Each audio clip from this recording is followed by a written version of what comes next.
Good morning, students.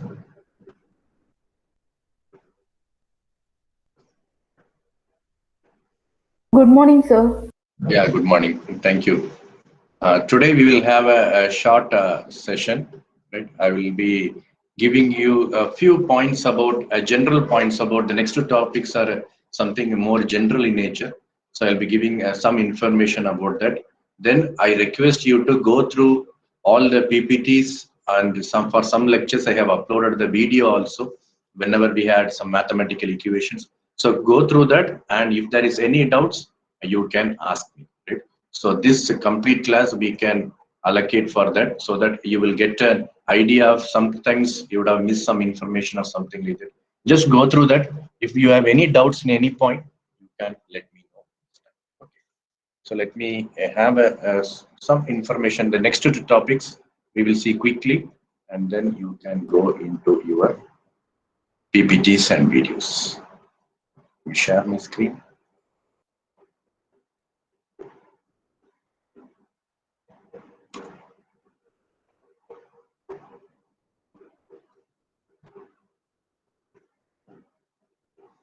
Is my screen visible? Yes, sir. Yes, sir. Okay.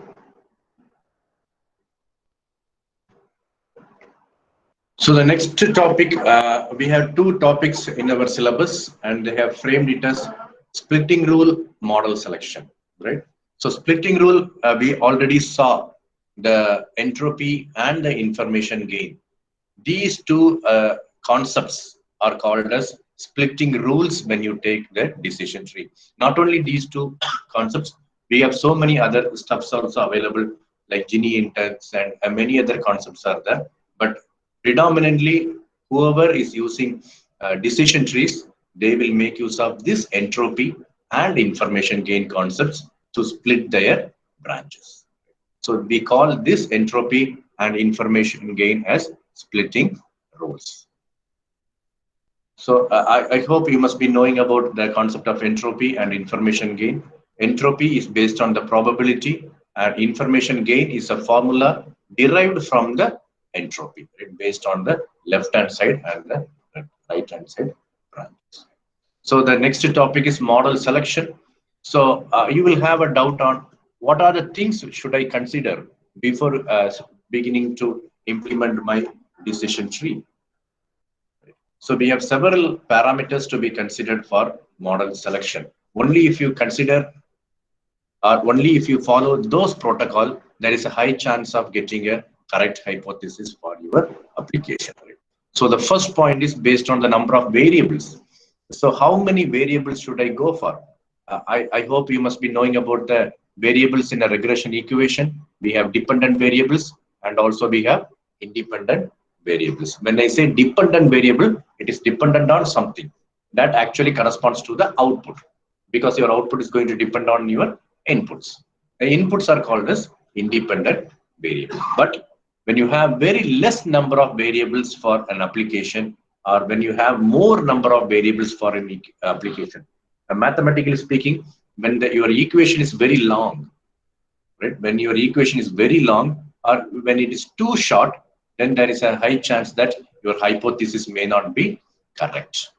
The line touching the points may not be correct. So you should be very careful when you choose the number of variables, right? In the sense that, say, for example, when you are going for a regression model about the usage of the electricity in a house in a specific city. So depending upon your application, you need to go for checking the time duration in which the power will be used in the home, right? The number of appliances which are available in the home, right? And then the surrounding locations that can be considered. So you have many parameters, but among that you have to choose that which parameters are more important and which parameters are not, to make sure either your equation is not too long or not too short. So the number of variables play a very crucial role in determining the successful hypothesis for your system. We say if it is too few, it is called as underspecified models. Right? Underspecified models, which is always a biased one. When I say biased one, it will give a partiality to some amount of data. So whenever you encounter that data, you will get the correct result. For others, you may not get the correct result.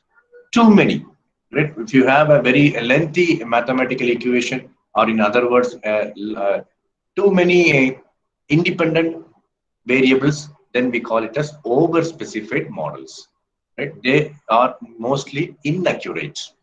They are mostly inaccurate. When you have more data points to be fitted in your specific line, then there's a high chance that your error will be always high. And the thing you need to choose is, what model should I have when I go for a balanced number of variables? They are not biased in the sense it is showing partiality to some group of data, or it is inaccurate.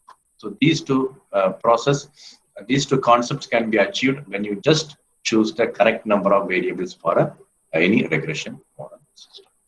So how do you choose these independent variables? Now the next question you can ask me is, okay, we have a concept for finding the optimal number of variables, but how do I choose that? So before going into the regression model, you can take those variables, say for a specific application, and you can put that variables into the statistical concepts or statistical methods. Right? Feed these variables as input to the statistical methods, and that statistical methods will tell you what are the good number of variables which you should use. Specifically, it will point out whether this variable is good or not, whether the next variable is good or not. So these are called as statistical concepts. I am not sure whether you have studied a statistics concept in mathematics. This is actually a mathematics concept. We are not going to deal that in detail, but for your understanding, suppose if you have the time to go for this sort of pre-processing and to find out the variable, then if you choose a regression model, it will be always better. So a few types of statistical methods available are adjusted R-squared and predicted R-squared method. I hope you must have heard about F-test, chi-square test, t-test. Maybe you should have studied in mathematics in your 12th standard or something like that, right? So those concepts come under the category of statistical methods. So when I go for this adjusted R-squared and predicted R-squared method, any variable which gives you a larger value, right? A predicted R-squared value you will find out, and whenever you find a larger R value, then that variables are chosen and all the other variables will be. The next one is P values of the independent variables. First one is R method. The second one is P method. When you go for a P method, then the ideal value is always it should have a least value among the variables. So whichever variable gives you or shows you a least value or less value, then we say that that variables are the best one. So if you have some 10 variables or 15 variables, you can choose the 5 best variables, and then you can go for your equation. Right? So these are the two commonly used statistical methods, R-squared method and P method, which are useful in identifying whether a variable is suitable for my application or not. So first one is based on the number of variables, and we can use the statistical methods for finding the specific variables. The second concept, the second method, or the second idea or protocol on which you need to choose your regression model is you need to have a thorough literature survey. Because whenever you go and do a specific project, right? Say for example, you do some recognition or wind energy calculation, say for example.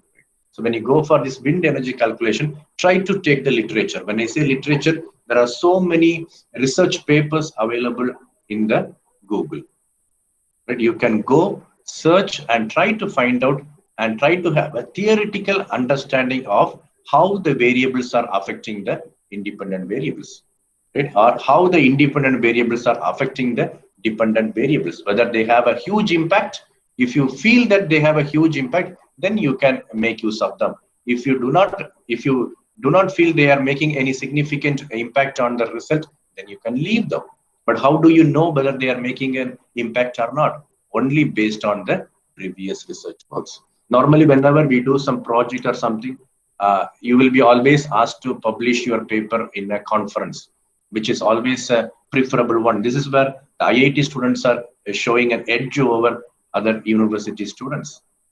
We do not go for such type of things normally, but it is the way in which we are showing that we are also doing some work on that specific area. It's a credit for any student or any researcher. So in that case, there will be a huge number of conference papers available in Google.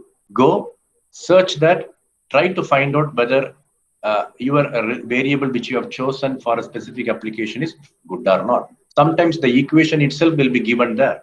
They would have tested in many database, and finally they would have come with a specific equation. If that is the case, you can make use of that directly instead of going for statistical analysis. So a thorough literature survey or a theoretical understanding is very, very important. The third one is always choose the simplest possible model. Right? We have a tendency, only when you show something very complex, the things are good. It's not like that. It is not like that. Right? When you show a simple method with the same efficiency, that is the preferred method in the machine learning scenario. Right? Analysts often think that complex problems require complicated regression equations. This is the idea. When you feel that your problem is very complex, no, I want to identify the COVID-19 images which are not properly available with me, something like that, right? Then you don't mess up thing with more number of variables. That is not necessary. A complex problem can be also solved with a simple machine learning model, right? Just because you need to think that your faculty members, your committee members will be interested only in complex problem when they show something huge. It's not like that. How it works, whether that problem is compatible with that specific model you have chosen. So when you have two approaches which are going to give you the same result, then choose the approach which is less complex, in the sense that the number of equations, the number of mathematical computations you need to go for should be ideally less. Right? So studies reveal that the simplification usually produces more precise models. If you simplify that, it is the best one you can have, practically feasible one. When you have several models with the same power, with the same capability, choose the simplest because it is the most likely to be the best model. So start a simple model, and then if you feel that accuracy or efficiency can be increased, then you keep on adding small complex stuff, some equations, some squaring, everything you can add, and then you can check for the result. Don't start from the complex one. This is not going to work out, at least in the machine learning perception. And the fourth one, how you have to choose your model, is check for the residual plots. Residual plots are something like this. This we already saw. So what is residual? It is actually the difference between the observed value and the fitted value. So when these data, the blue color dot, the original data, and your predicted value are close, it is fine. That we know. But when they have some difference, we call it as residual, or the error between the original and the predicted value is called as residual. So based on this residual, again, you can choose the model. You choose a model randomly and then check the residual plot. Right? Check the residual plot. If the residue or if the error is more, then definitely it is not going to be suitable for your application. Then you can change your model itself, or in the model, you can change some variables, some equations, and then you can check out whether your residue is reduced or not. Right? Residual plots are an easy way to avoid biased models. That means it will not give a partiality to a specific data set. Maybe sometimes all the data which are above the line may be given preference, or sometimes all the data below the line will be given preference. It is that concept can be avoided. Right? You can also make adjustments on that, which will also improve the systems. So residual plots display patterns when an underspecified regression equation is biased. You can easily find out, right? If the data points above the line, if that error is very, very small, and when the data points below the lines, when their error is large, then you can easily say that all the positive data points are given much preference. My line is shifting towards the positive points, which is called as a biased one, So you can change the model, or you can change the maybe some equations or some variables can be included or deleted. But remember always, do not go for step number 4 in the initial stage. If you go for step number 4 or the point number 4, then it will be highly time consuming. Randomly you choose something and changing. How long will you change? So if you go for some 1, 2, 3 concepts which are given in this PowerPoint slide, then you will get at least 0 down to some 50% of the correct model, and then from the model you can go. So these are some of the aspects or the points which you need to make sure whenever you choose a regression model. Whenever you have a regression application, whenever you choose a model, make sure the number of variables which you are going to use is sufficient enough or not. Right? Then you can go for decision tree and all many algorithms which we are going to study in the next unit also. But remember, the number of variables play a crucial role for any regression.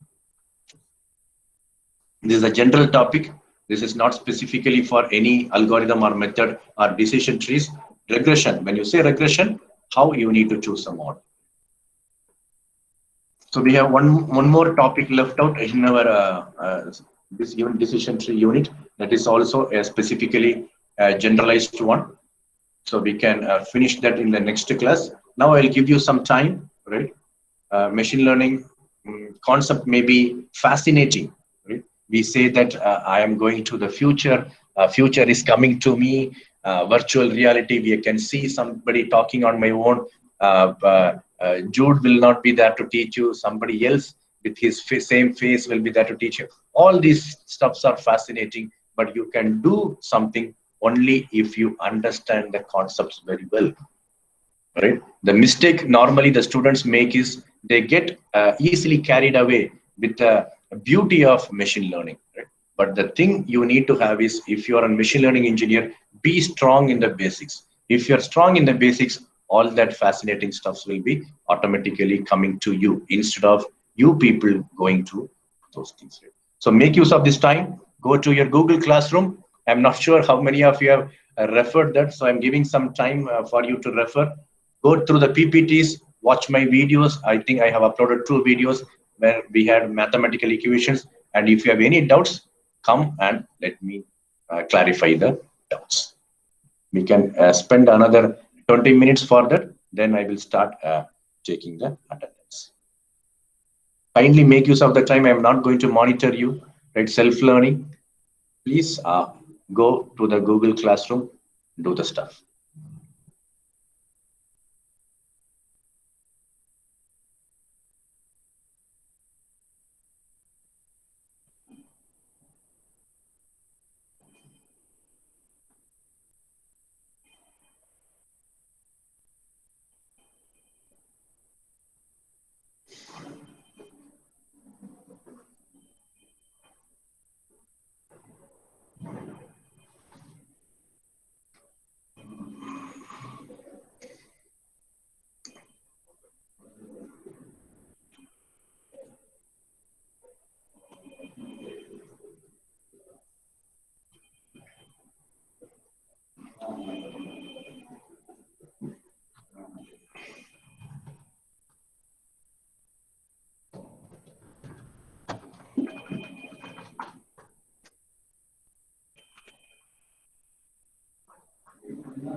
Students, answer your attendance.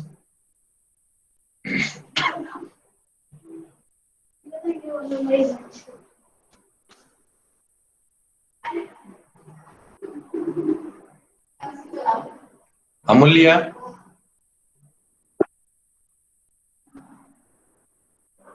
Judson,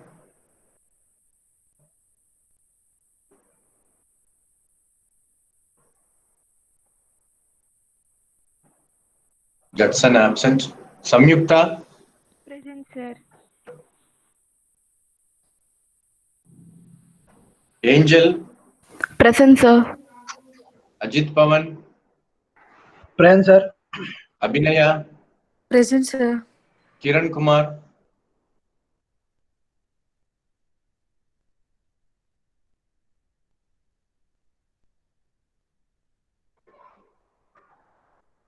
Kiran Kumar absent. Manideep, Manideep absent. Manideep. Chat box, sir. Okay, okay. Banu Teja, Present, sir. Jennifer,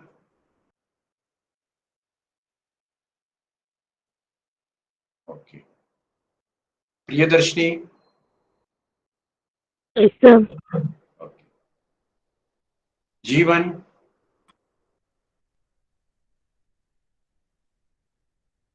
Jeevan absent. Afreed,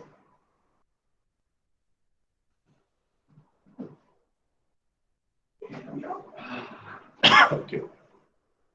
Jayant, Vikas,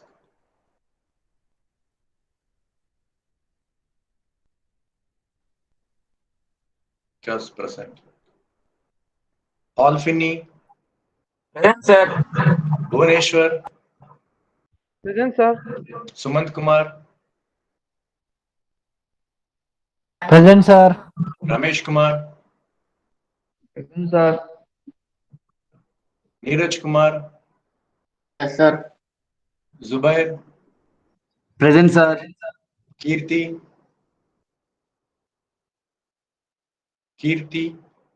okay. Dinesh, Present, sir. Tejaswant, Yes, sir. Chandana Priya, Present, sir. Karthik, Yes, sir. Vijay Kumar, Sir. Soman, Yes, sir. Janish, Present, sir. Rex Vimal, Yes, sir. Harshavardhan, Present, sir. Uday, Yes, sir. Sakib, Yes, sir. Krishnan, Siddharth Krishnan, Yes, sir. Yes, sir. Praneeth, Yes, sir. Salome, Yes, sir. Libinson, Yes, sir. Alan, Yes, sir. Ronan,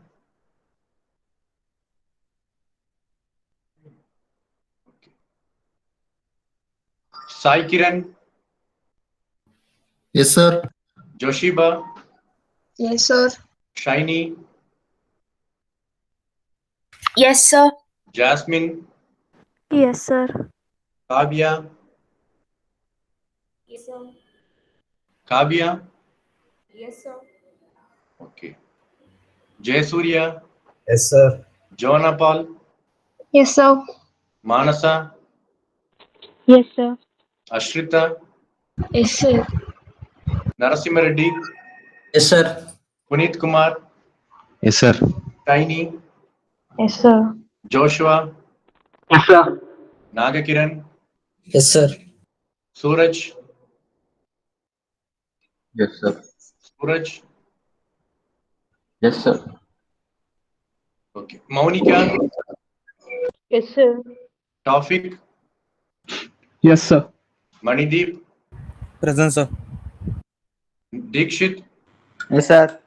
Maria Angel, Yes, sir. Amrut, Yes, sir. Present, sir. Pavan Kalyan, Yes, sir.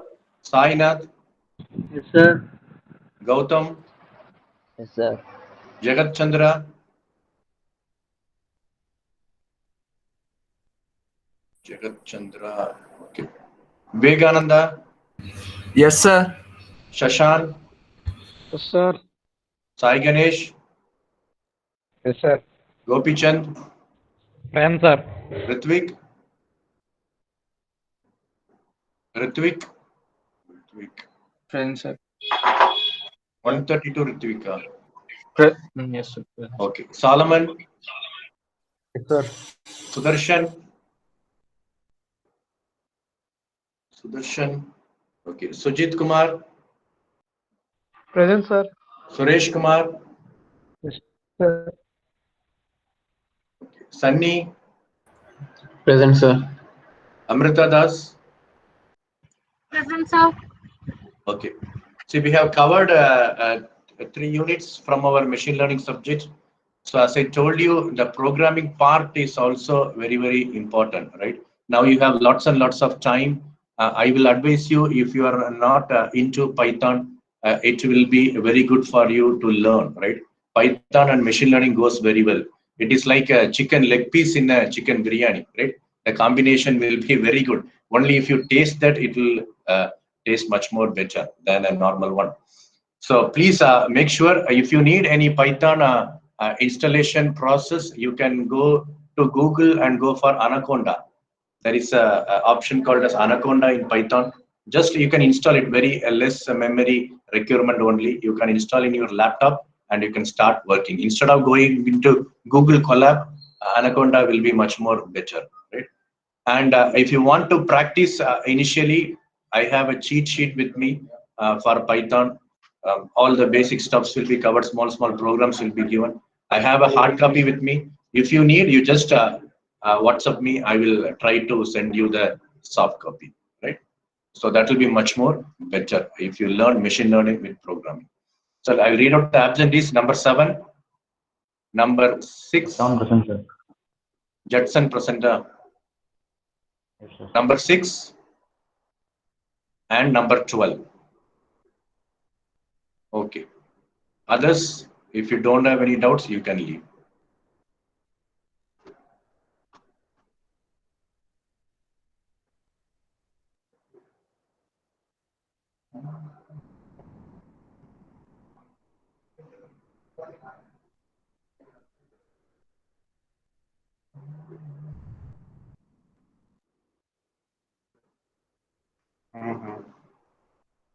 Okay. Okay. Sir, EC006 is present, sir. I have marked absent part. Next time, okay.